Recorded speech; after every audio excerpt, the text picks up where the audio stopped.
নমস্কার বন্ধুরা, আজ আমি আপনাদের করে দেখাবো পালং বড়ির ঘন্ট। সেই জন্য কড়াইতে প্রথমে তেল দিয়ে কয়েকটা বড়ি একটু লাল লাল করে ভেজে নিলাম। দেখুন, পুড়াইনি বড়িগুলো, পুড়িয়ে দিলে হবে না। এবার আমি 5 ফোড়ন সম্বারা দিয়েছি। ফোড়নটা একটু ভাজা হয়ে গেলে আমি ওর মধ্যে কয়েকটা সবজি যেটা টুকরো করে কেটে নিয়েছিলাম সেগুলো তেলের উপরে দিয়ে দিয়েছি। এর মধ্যে আলু, ছোট ছোট করে মূলো এবং শিম কেটে নিয়েছিলাম, সেগুলো আমি ভালোভাবে ভেজে নেব। একটু নুন দিয়েছি আর একটু হলুদ দিয়েছি। সবজিটা একটু হালকা ভাজা ভাজা হলে নুন হলুদ দিয়ে আবার আর একটু ভালো করে ভেজে নিয়েছি। এতে আমি একটা কাঁচা লঙ্কাও দিয়েছি। শাক তো ওই জন্য বেশি ঝাল দেওয়া যাবে না। এবার আমি একটা প্লেট থালা দিয়ে ঢাকা দিয়ে দিয়েছিলাম।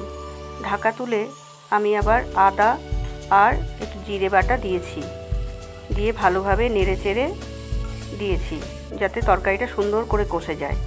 একটু স্বাদ আনার জন্য আমি আবার একটু চিনিও দিয়েছি এতে, কারণ শাক তো একটু মিষ্টি দিতে হয়, মিষ্টি দিলে খেতে ভালো লাগে। তারপরে পালং শাকগুলো যেগুলো আমি কুচিয়ে ধুয়ে রেখেছিলাম সেগুলো দিয়ে দিয়েছি, দিয়ে এবার একটু নাড়াচাড়া করে নেব, কারণ তরকারিগুলো আগেই আমি হালকা সেদ্ধ করে নিয়েছি ভাজা ভাজা করে। এবার আমি পালং শাক দিয়ে একটু এপিট ওপিট করে ভালো করে নেড়ে দেব।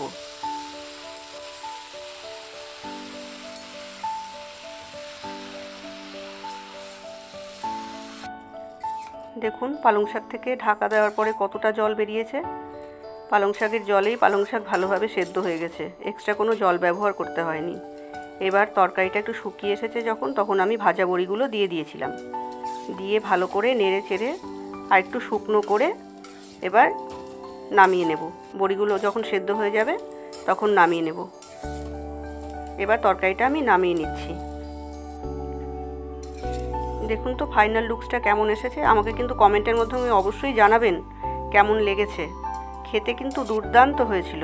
ভিডিওটা ভালো লাগলে চ্যানেলটা সাবস্ক্রাইব করবেন। সবাই ভালো থাকবেন। নমস্কার।